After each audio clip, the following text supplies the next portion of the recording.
Mas Sapot dimanapun berada, jumpa lagi dengan kami tim Mas Sapot yang saat ini akan membahas bahan sermon untuk Minggu tanggal 18 Februari 2024. Aku ditemani dengan cowok-cowok ganteng dan keren ya, dengan Bang Adrian, asik. Bang Raja, gimana gayanya asik nih? Jangan gini. Gini. Ngegas. Iya, oke, baik, kita akan memulainya. Sebelumnya boleh Bang Pendeta Raja membawa dalam doa. Ya, marilah kita berdoa. Ya Tuhan Allah, kami akan memperbincangkan firman-Mu. Biarlah kami bisa menemukan pesan yang akan boleh kami menjadikannya petunjuk dalam hidup kami. Amin. Amin. Baik, terima kasih. Kita membacanya bersama-sama. Bang Raja ayat 1, Bang Adrian ayat 2. Demikian seterusnya, saya ayat 3, nanti gantian ya Bang ya. Oke, silakan. Mazmur 25 ayat 1-10. Dari Daud, kepadamu ya Tuhan ku angkat jiwaku. Allahku, kepadamu aku percaya, janganlah kiranya aku mendapat malu, janganlah musuh-musuhku beria-ria atas aku. Ya, semua orang yang menantikan engkau takkan mendapat malu. Yang mendapat malu ialah mereka yang berbuat khianat dengan tidak ada alasannya. Beritahukanlah jalan-jalan-Mu kepadaku ya Tuhan, tunjukkanlah itu kepadaku. Bawalah aku berjalan dalam kebenaran-Mu dan ajarlah aku, sebab Engkaulah Allah yang menyelamatkan aku. Engkau ku nanti-nantikan sepanjang hari. Ingatlah segala rahmat-Mu dan kasih setia-Mu ya Tuhan, sebab semuanya itu sudah ada sejak purbakala. Dosa-dosaku pada waktu muda dan pelanggaran-pelanggaranku janganlah kau ingat. Tetapi ingatlah kepadaku sesuai dengan kasih setia-Mu oleh karena kebaikan-Mu ya Tuhan. Tuhan itu baik dan benar, sebab itu Ia menunjukkan jalan kepada orang yang sesat. Ia membimbing orang-orang yang rendah hati menurut hukum, dan Ia mengajarkan jalannya kepada orang-orang yang rendah hati. Segala jalan Tuhan adalah kasih setia dan kebenaran bagi orang yang berpegang pada perjanjiannya dan peringatan-peringatannya. Oke, demikian kebenaran firman Tuhan. Untuk tema kita dalam Minggu 18 Februari adalah Tuhan menunjukkan jalan kepadaku. Nah, kita tadi sudah membaca keseluruhan perikop ini. Sebelum kita menghubungkannya dengan kehidupan saat ini, bagaimana sih yang menjadi latar belakang penulisan teks ini. Tadi judul perikopnya ya, itu doa mohon ampun dan perlindungan. Nah, apa nih hubungannya nih nanti ya? Temanya ini dengan tema yang sudah dibuat oleh GKPS dalam Susukara, dan apa yang melatar belakangi sehingga pemazmur mengatakan kebenaran firman Tuhan ini dalam ayat 1-10. Oke, dimulai dari karena di sini kami boru ya kan, ini tondong dulu lah ya kan. Oke, silakan. Ini Bang Adrian udah baik nih persiapannya nih ya. Ngeri kali ya. Ada setahun yang lalu lah.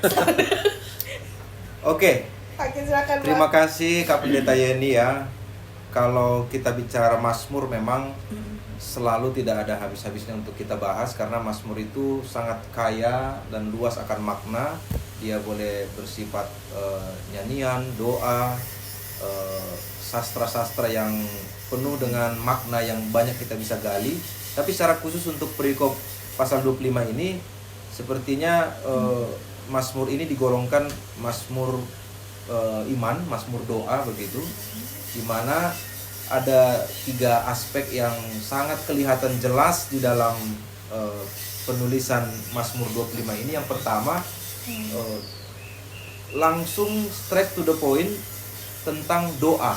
Jadi dia memohon kepada Tuhan lewat doa yang dia susun dengan rapi, dia tulis dengan rapi. Itu aspek yang pertama. Lalu yang kedua, dia punya keyakinan si pemazmur ini bahwa dia tidak akan dipermalukan Tuhan. Maka dia begitu percaya dirinya, Tuhan itu berpihak kepada dia. Itu yang mendasari mazmur ini. Lalu yang ketiga, ada juga di sini sebuah pengharapan.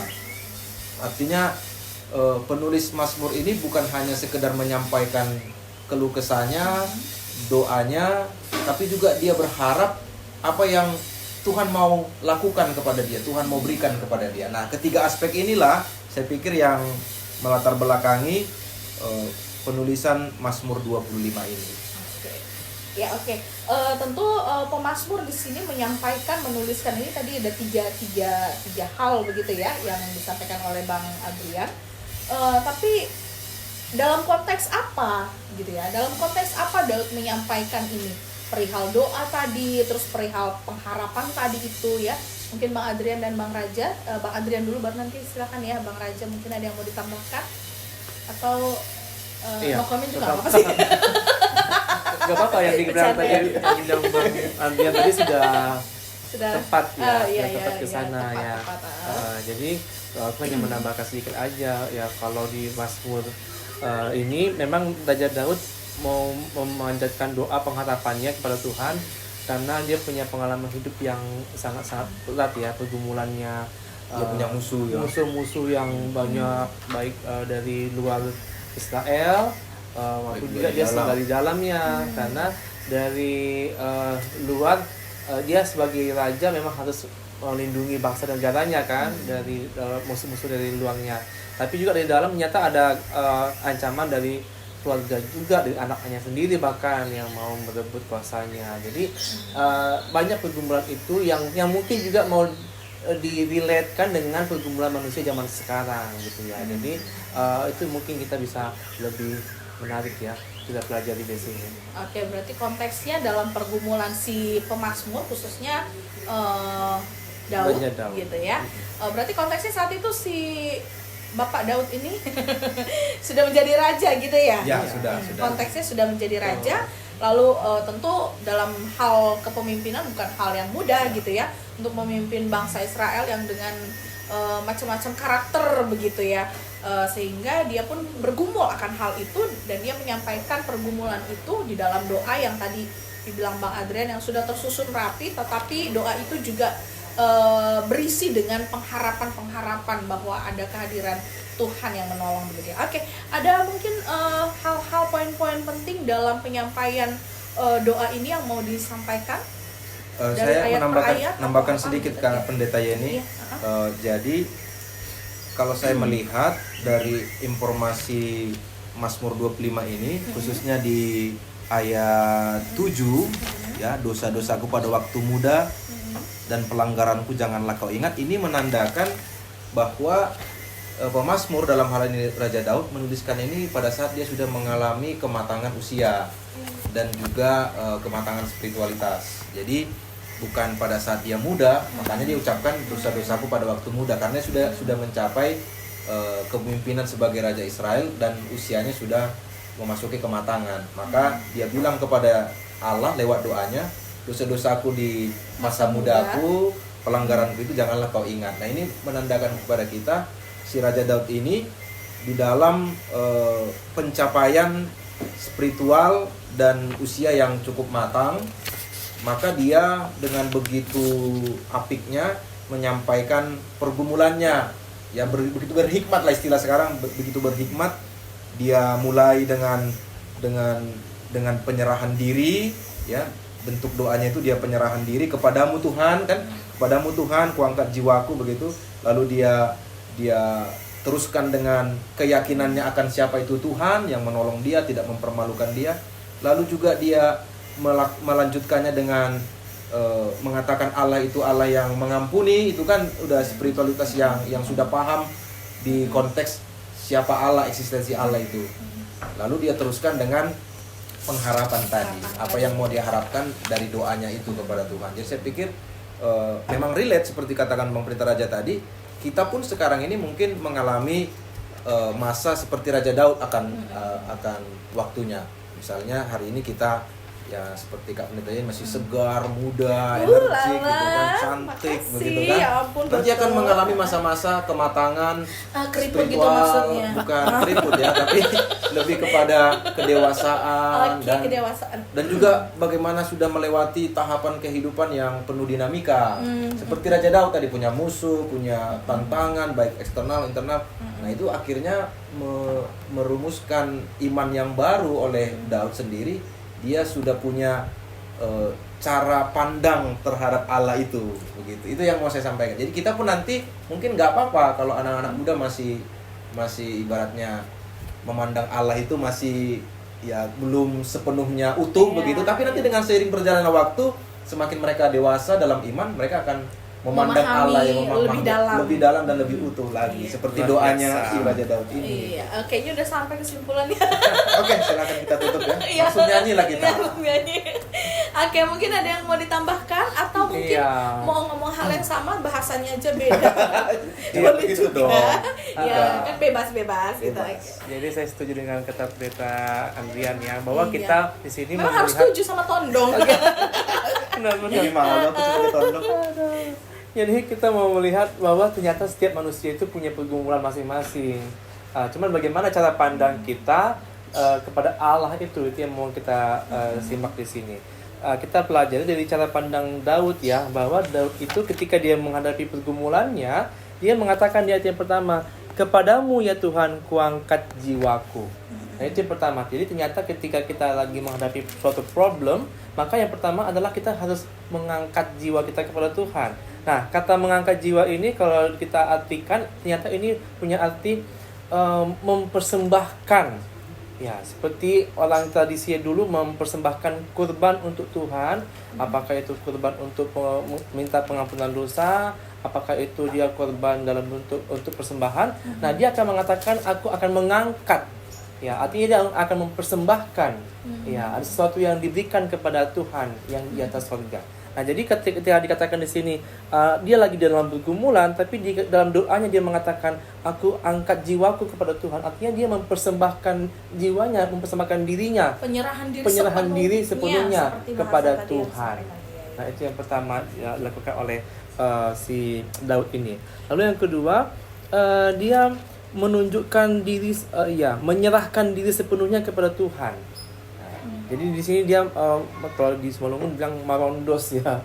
Itu penting sekali ketika dalam masalah kepada siapakah kita berserahkan begitu ya. Nah, ternyata di sini ada penyerahan diri kepada Tuhan. Lalu yang ketiga, dia menantikan janji Tuhan. Nah, kata menantikan ini ada beberapa kali diulangi dalam teks kita ini.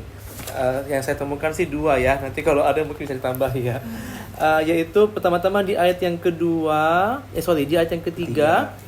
Dan ayat yang kelima, iya, dikatakan di situ dia menantikan Tuhan, dan ternyata semua orang yang menantikan Tuhan itu tidak akan mendapat malu.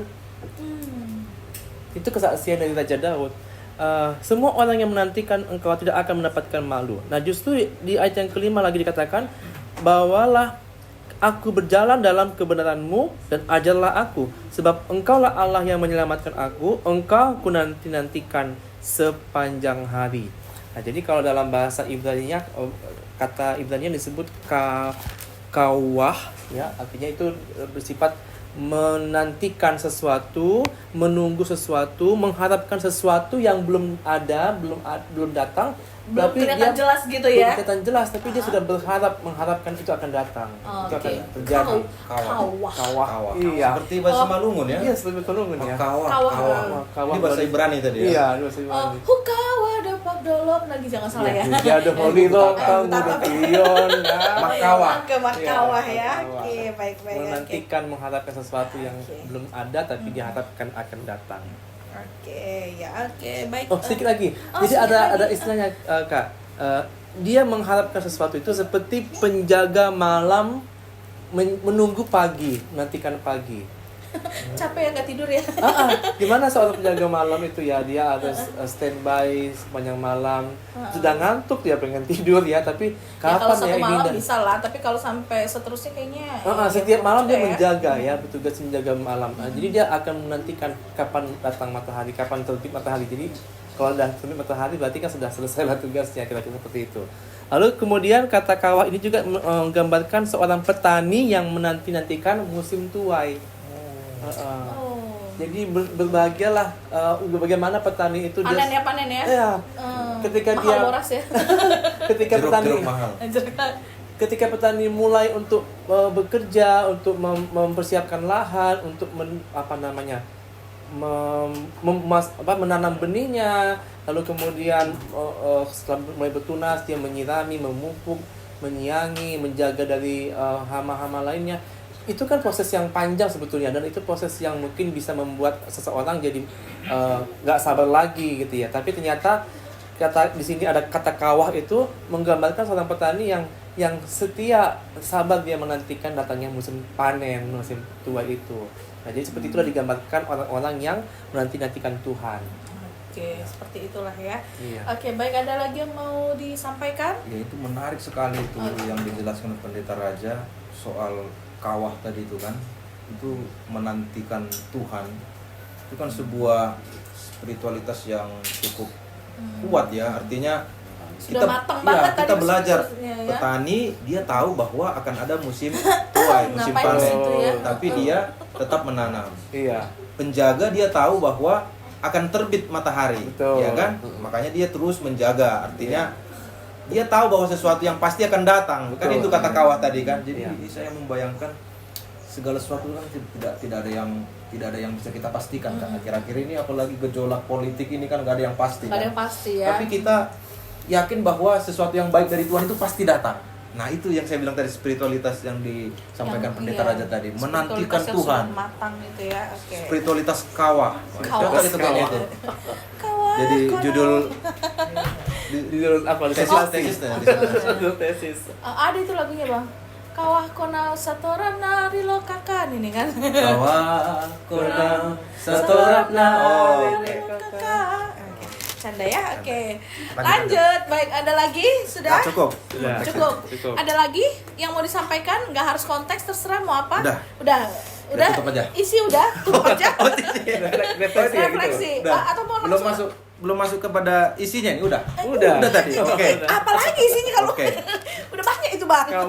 Tadi kalau Abang Atau Raja ada- bicara tentang kawah itu tadi cukup saya pikir meskipun istilahnya berat tapi bisa disederhanakan dengan baik dan kita mengerti semua konteks kehidupan petani, pasti tahu tentang menantikan musim tuai, konteks penjaga dan konteks-konteks yang lain.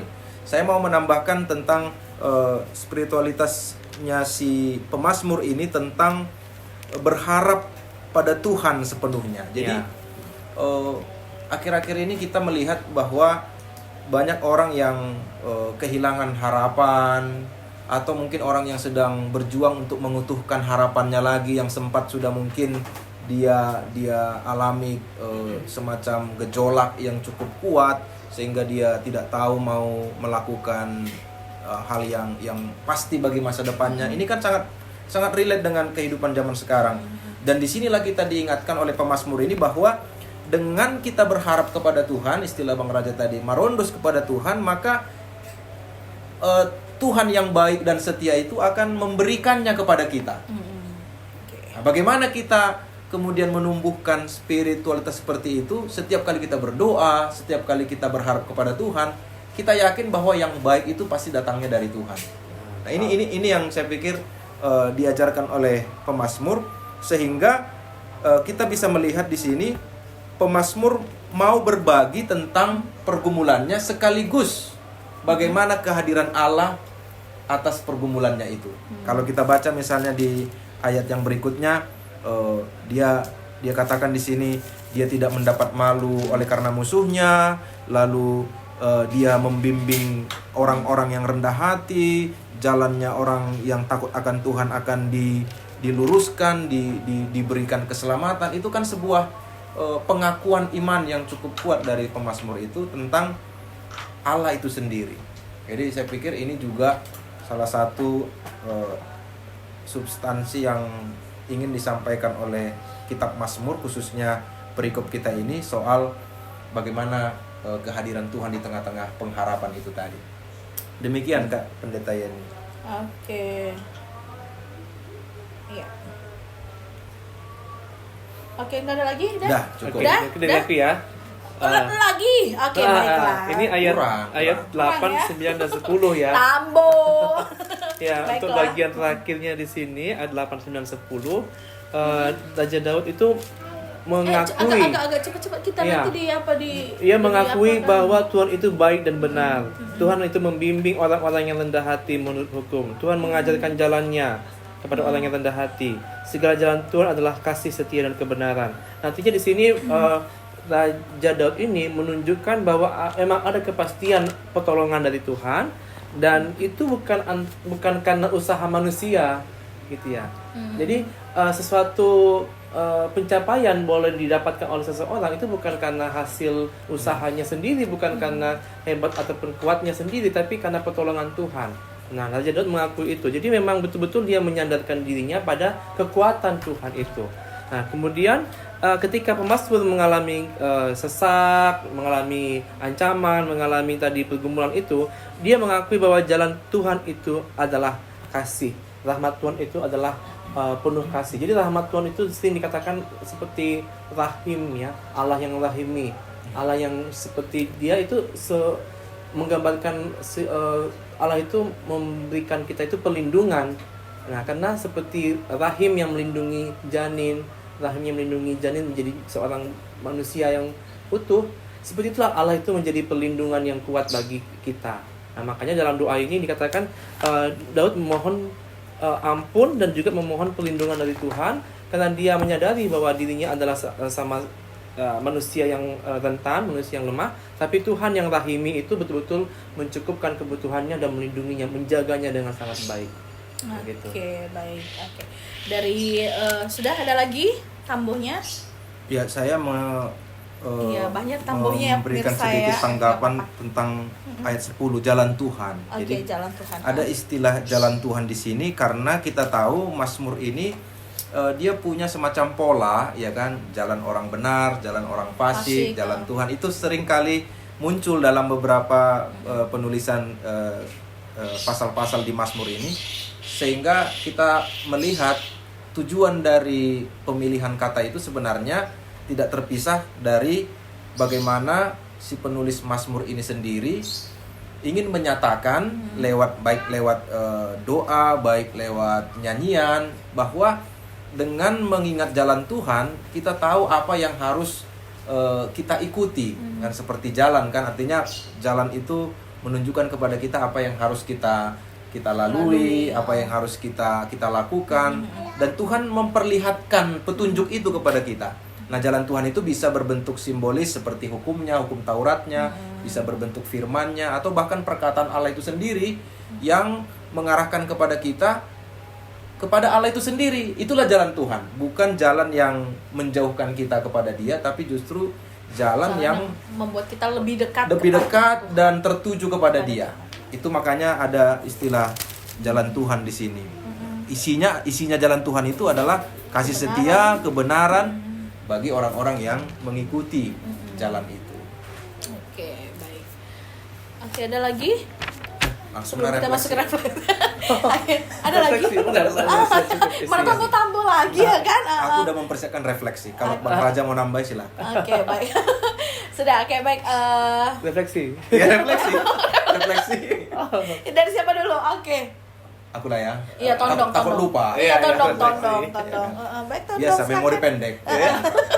Yang pertama, Kak Pendeta Yani dan Bang Raja, ini saya sangat senang sekali menggumuli Mazmur, karena saya bilang tadi Mazmur itu kaya akan pengalaman spiritualitas gitu. Jadi kita akan relate dengan Mazmur ini karena relevan dengan kehidupan kita. Yang pertama, soal kepastian pertolongan Tuhan tadi yang dikatakan Bang Raja tadi. Jadi Allah yang rahimi itu Allah yang menolong dan melindungi kita, Allah yang merahmatkan dirinya untuk kita. Artinya rahmat Allah itu pasti, sehingga manusia yang berjuang di tengah-tengah ketidakpastian ini kemudian membaca Mazmur ini, dalam doanya dia berkata, Allah sumber rahmat, tolonglah kami, berilah kami pertolongan. Ini akan menjadi kekuatan baru. Seperti saya sendiri pun, saya merasa dikuatkan dengan Mazmur ini, karena ketika kali saya mengingat Allah yang rahimi, Allah yang penuh rahmat itu, begitu banyak yang perlu kita syukuri atas pertolongan Tuhan. Itu yang pertama. Yang kedua, saya juga melihat di sini ada satu hal yang kita pelajari dari pemazmur, bagaimana dia tetap berpengharapan yang teguh, memiliki iman yang kuat di tengah-tengah kerapuhannya. Jadi apa saja kerapuhannya tadi, dia punya musuh, ya kan? Musuh ini bisa membuat kita rapuh, dan dia juga punya kerapuhan yang timbul oleh karena dirinya sendiri, yaitu tadi dia bicara dosa-dosanya, Iya. pelanggarannya, kelemahannya. Iya. Jadi ini mewakili kita sekali bahwa kita yang sangat rapuh ini juga ternyata diingatkan bahwa kita harus tetap optimis. Kita harus tetap berpengharapan yang teguh kepada Tuhan meski kita terus berjuang menghadapi kerapuhan kita masing-masing. Kak Pendeta Yani punya kerapuhannya, saya juga punya kerapuhannya. Nggak ada. Ini bukan curcol ya, ini hanya sebatas contoh saja. Bang Pendeta Raja punya kerapuhan, semua kita tim Mas Sahabat punya kerapuhan, tapi Mereka nggak ada, Bang. mereka nggak ada ya. Enak kali lagi ngopi-ngopi. Di tengah-tengah kerapuhan itu, yang kita lihat bukan kerapuhan kita, tapi yang kita lihat adalah Allah yang hadir di tengah-tengah kerapuhan kita. Itu yang mau pemazmur katakan kepada kita, sehingga marilah kita tetap berserah kepada Dia.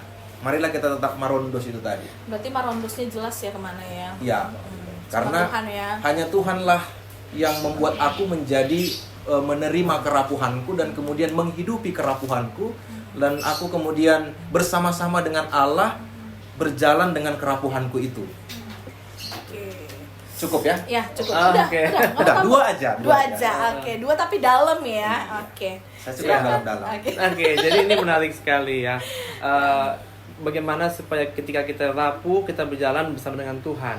Nah, jadi yang terjadi kan sering sekali ketika kita itu rapuh atau sedang bergumul, sering sekali kita tidak bisa menerima keadaan kita itu. Yang ada justru kita menolak ya. Makanya kita mungkin pernah lah ya, saya mungkin sebagai pendeta kan pernah gitu ya, menerima ada orang yang menceritakan pergumulannya gitu ya, dan sampai 1,5 jam dia menceritakan pergumulan itu penuh dengan keluhan, penuh dengan keluhan. Lalu kemudian saya coba kasih solusi, saya coba kasih penguatan jalan keluar. Dia justru suaranya makin kencang, justru dia semakin lagi kencang untuk mengeluh dan menyalahkan orang lain, bahkan menyalahkan Tuhan.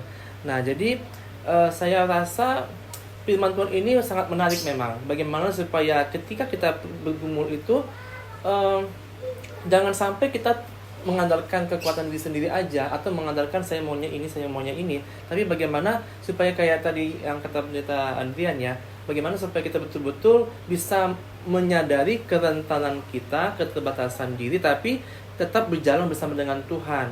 Dan seperti Raja Daud, dia berserah penuh dengan pertolongan Tuhan. Nah, saya rasa seperti itu sih. Udah. Iya. Tambo? Cukup. Tambo? Abis ini nyanyi kan? Enggak, udah nanti. Seperti film Korea. Oke. Wah, Yang mana it's tuh? okay to be not okay. Oke. It's okay to be not okay. Sarangin. It's okay to be not okay. Di tengah kerapuhan, aku tetap bersama Tuhan. Bersama dengan Tuhan. Ya, berarti kalau memang kita mengikuti Yesus itu seharusnya semakin hari spiritualitasnya juga harus semakin matang begitu ya. Jadi walaupun ada pergumulan di tengah kerapuhan itu, tetap bilang hatiku tenang Bersama karena ada Tuhan. Tuhan. Oh, Nah, sebenarnya. dan Tuhan menolong aku juga lewat orang-orang yang ada di sekitar aku. Betul. Misalnya lewat pasangan kita, lewat orang tua kita, lewat ya sahabat ya, lewat sahabat Mas Sapot juga. Oke. Jadi bisa komen atau bisa menghubungi kita kalau mau curhat-curhat, silahkan saja ya. Hubungi nomor di bawahnya. Emang Bukan ya? Nanti diedit. nanti Tolong ya, tolong gampang kok menjumpai kita di rumah Bang Rolandi aja. Oke, baik. Untuk menutup firman Tuhan ini, kita boleh sama-sama nyanyi kali ya. Boleh dong. Oke, hatiku tenang bersama dengan Tuhan gitu ya. Karena memang kita marondosnya tuh cuma sama Tuhan ya. Kayaknya alamatnya harus tepat lah gitu ya, sobat-sobat Mas Sapot ya. Apa lagunya, Kak? Hatiku tenang berada dekatmu. Oh, pertolonganmu ya.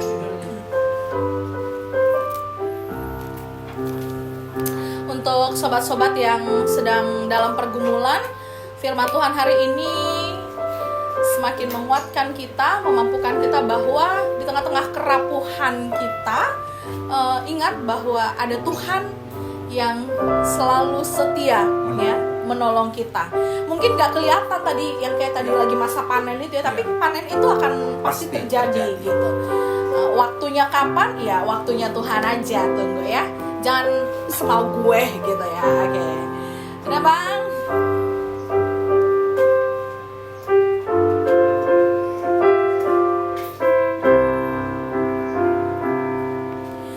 Hatiku tenang berada dekatmu, Kaulah jawaban hidupku. Hatiku tenang berada dekatmu, Kau yang pelihara hidupku. Pertolonganmu begitu ajaib, Kau telah memikat hatiku. Di saat aku tak sanggup lagi, di situ tanganmu bekerja. Pertolonganmu begitu ajaib, Kau telah memikat hatiku. Kini mataku tertuju padamu, ku rasakan kasih-Mu Tuhan. Pertolonganmu begitu ajaib. Pertolonganmu begitu ajaib, Kau telah memikat hatiku. Di saat aku tak sanggup lagi, di situ tanganmu bekerja.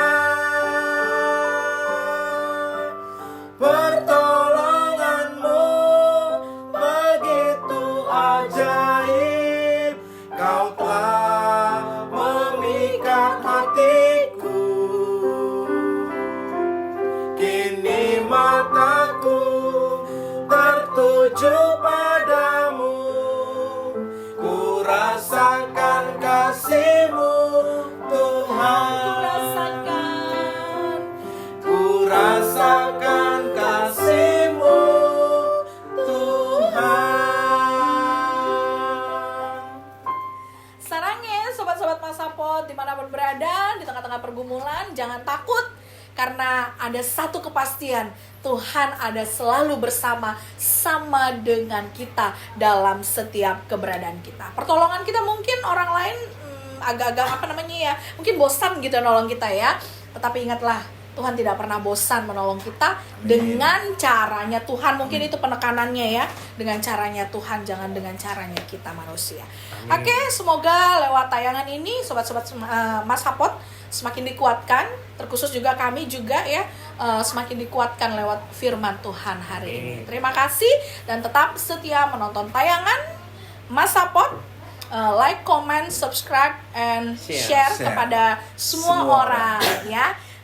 Status WA juga boleh loh. Oke, ditutup doanya oleh Bang Pendeta Adrian. Terima kasih. Terima kasih, mari kita berdoa. Benar ya Tuhan, pertolongan-Mu begitu ajaib dan nyata kami rasakan dalam setiap perjalanan kehidupan kami. Biarlah Bapa, suka duka perjalanan hidup kami, tetap kami mengingat pertolongan-Mu, rahmat-Mu, sehingga kami terus berpengharapan dan mengandalkan Tuhan dalam kehidupan kami. Terima kasih Bapa, dalam nama Yesus Kristus kami berdoa. Amin. Amin. Amin. Sampai jumpa. Bye.